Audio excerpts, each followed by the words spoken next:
Get your feet off our necks. Wow. Those words went right through me. They were the words spoken by the Reverend Al Sharpton at the memorial service for George Floyd. Get your feet off our necks. I guess as a white man, there was something particularly compelling and searing about those words. But they were also inspirational. Somehow those words captured in miniature the essence of the Christian tradition, a tradition that is built on compassion, a compassion that leads to a cry for justice. Get your feet off our necks. What telling words, words that we need reflect on and think about. I want to take those words a bit further.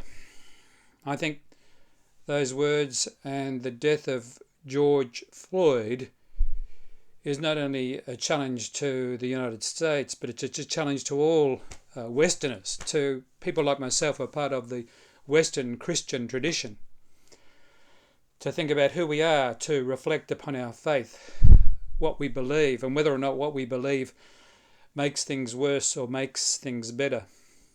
Get your feet off our necks. Let's explore that a bit more. Let's go back. It actually taps into a very ancient motif. In the ancient world, there was the motif of the victor placing his foot on the head of the vanquished.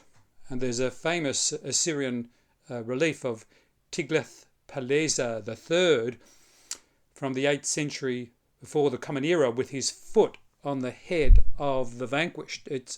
It's a compelling image and resonates with much of the discussion that's been taking place around the world and the death of George Floyd.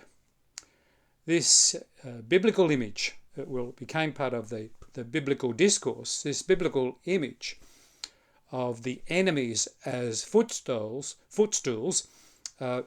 occurs in a number of places in the Hebrew scriptures, and there's a famous verse in Psalm 110, the first verse, where it is used to elevate a particular figure at the expense of others. And this elevated figure, this significant figure, will be like the one who has his feet on the head of his enemies.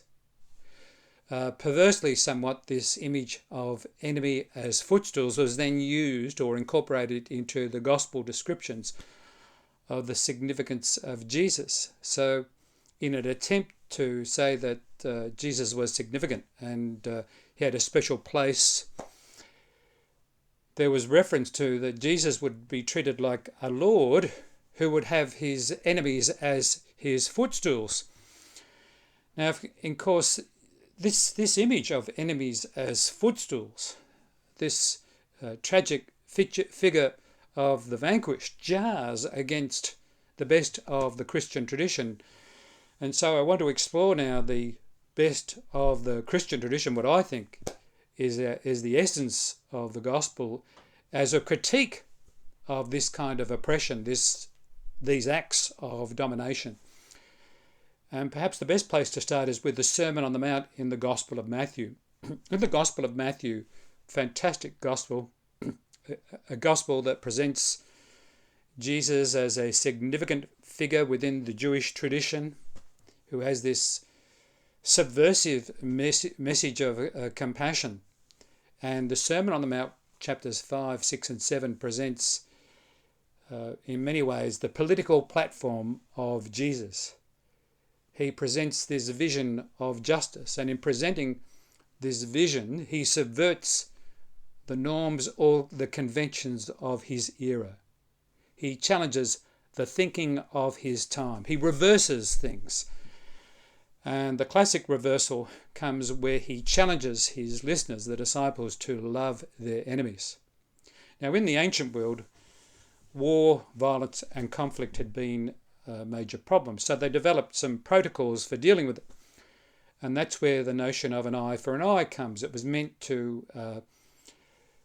mitigate against uninhibited violence. It was meant to act as a restriction, that you could only take, if one eye was lost, then you could only take one eye back. But Jesus is saying in the Sermon on the Mount, that's not good enough. He takes it further.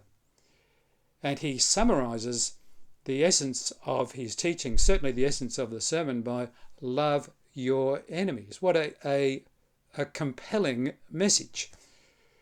And it serves today as a benchmark for Christian thinking and practice.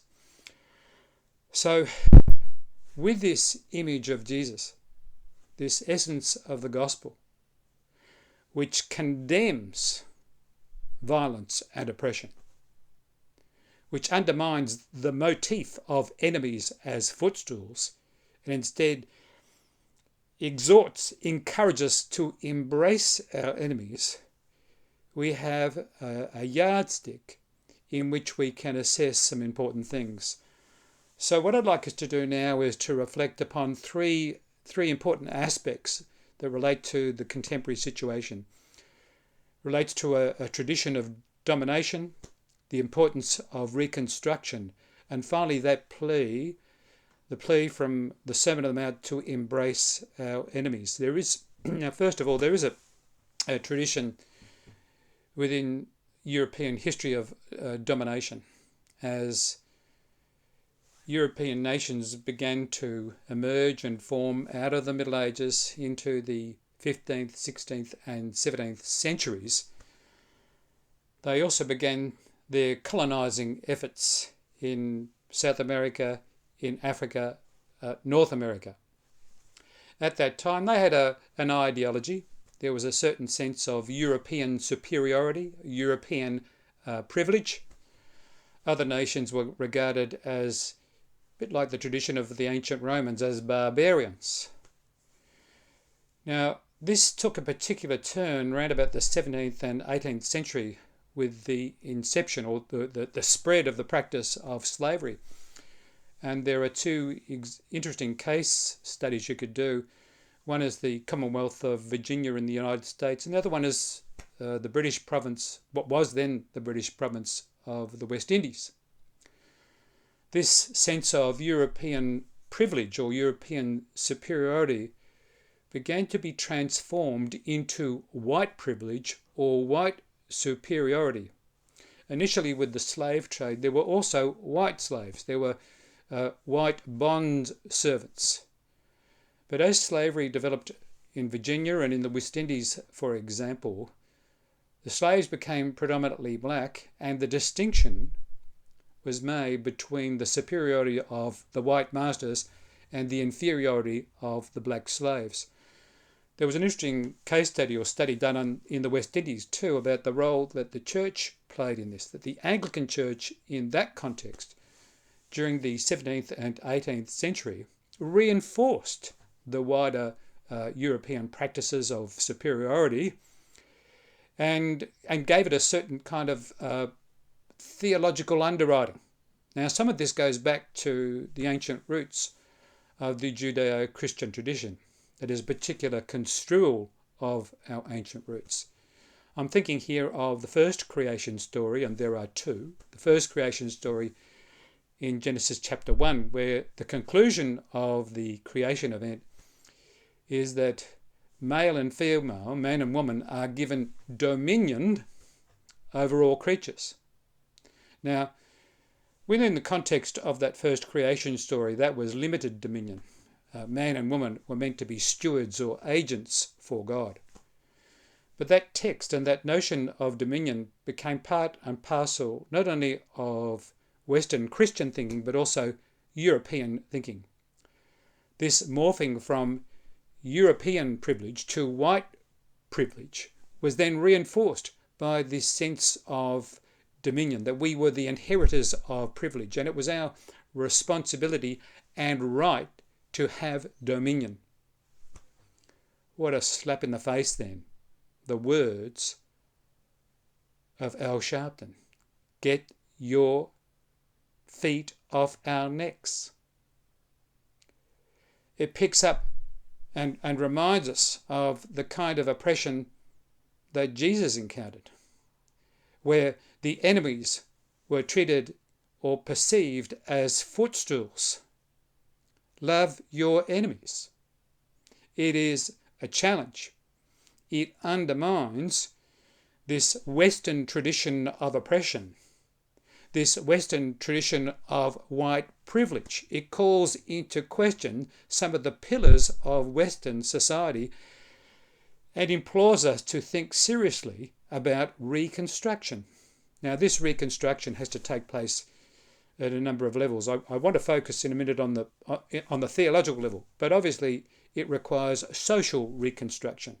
There needs to be collaborative efforts.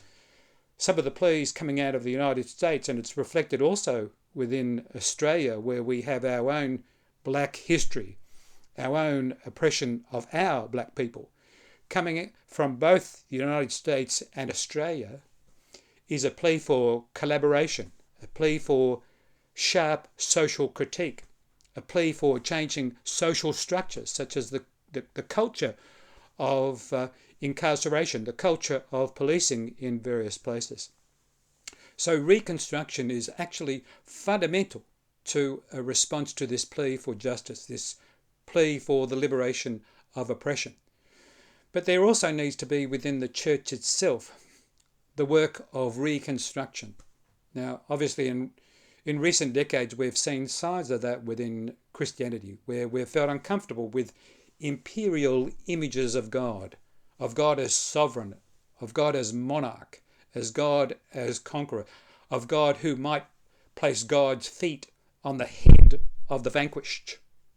But that work needs to continue. This is an opportunity for the church to have a long and hard look at itself. There are aspects within our tradition which are remarkable and which we're very proud of. We think of the work of William Wilberforce at the beginning of the 19th century, or Martin Luther King. In both cases, they had a vision of the gospel. Texts like the Sermon on the Mount were powerful and inspiring, both for Wilberforce and also for Martin Luther King, and I also suspect for Al Sharpton.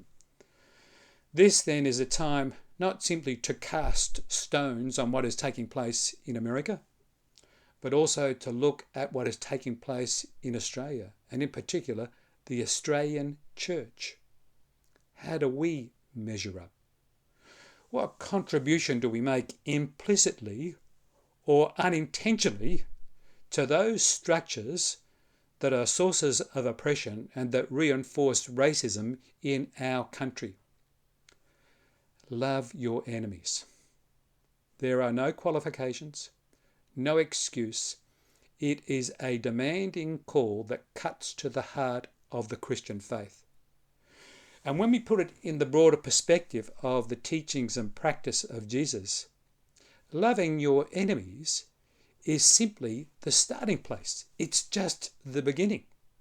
The upshot, the implication of this plea of Jesus is in fact to embrace our enemies, to hug them, to hold their hand, to stand beside them, to listen, to cherish the values that they are expressing, to listen deeply to the cries of the heart.